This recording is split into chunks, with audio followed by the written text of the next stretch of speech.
report came out. He was out of the country. Senate Judiciary Committee Chairman Lindsey Graham. We kind of needed you last week, and there you are. I don't know where the heck you were, but we could have used you. I'd have to shoot you. All right, let's get your general thoughts and reaction, and more importantly, what you're going to do. Okay. Well, number one, the idea that the Mueller report is not the final word on all things Trump, Russia, collusion, and obstruction is news to me. I thought we all trusted Mueller. So here's what I think is going on in the House. There's going to be a stampede to impeach President Trump. They're going to use the Mueller report, anything they can find, to try to destroy his presidency. Nancy Pelosi's not in charge of the Democratic Party. The radical left is in charge. So I expect that they will be impeachment proceedings against President Trump. And the Mueller report, to me, is vindication of President Trump. Well, you said it's over. I agree with you. You said a stampede for impeachment. It is over for me. Let me tell you, I think now we have had a 9-month investigation by the FBI. Even Strzok and Page said, there's no there. We had nothing, Page said. Then we had the House Intel Committee investigation. Then the bipartisan Senate Committee. Now the Mueller report. You can't say it any more clearly, no collusion. So now the American people, the answer's in on this. If they want to do this on top of the Green Deal, what are the political ramifications for not serving the American people? Well, I think they'll get punished in 2020, and I think President Trump will get reelected. I know what happened in '98 when the American people understood what they got with Bill Clinton. They understand President Trump, warts and all. And Mueller was the guy that I was going to make sure he looked at the idea of Trump working with the Russians. The verdict is in. There was no collusion.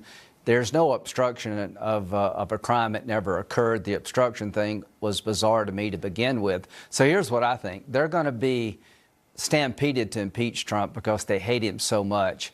And I hate it for the country. I hate it for the president, but it's going to result in him getting reelected. The media is not covering the Trump presidency. They're trying to destroy it.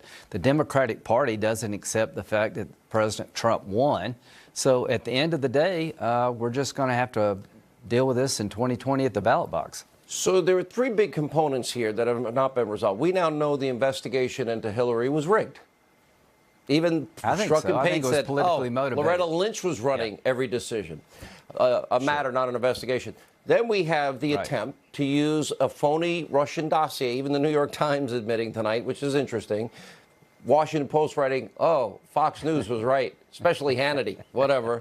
But more importantly, it's not about who's right, but a rigged investigation, an attempt to rig a presidential election, and then undo and unseat a duly elected president. What will you do specifically? Well, there's before and after the campaign. Before the campaign, I want to find out, did George Papadopoulos, was he working with the Russians, or did they plant in his mind that the Russians had Hillary Clinton's email? In other words, did the knowledge about Russia and the Clinton emails come from somebody other than Russia? How could you use the dossier 4 different times to get a warrant against an American citizen when it's a bunch of garbage? Why didn't they tell the court that it was a politically motivated document? I'm going to try to find out about the counterintelligence investigation, about how the FISA warrant was obtained against Carter Page. Was there an effort to invoke the 25th Amendment? Who's telling the truth, McCabe or Rosenstein? The person who leaked to the Washington Post that General Flynn was being surveilled during the transition period. If you can find out that person, that's probably the one who started all of this. It might be it might be a lot earlier than the date we were told, which is July 31st. And did they outsource, did our intelligence community outsource illegal activities to our allies to bypass American laws, intel abuse, turned on American citizens, unmasking, leaking? There's a lot to get to here. Lying to Congress. All right, Senator, good to see you. Welcome back, by the way.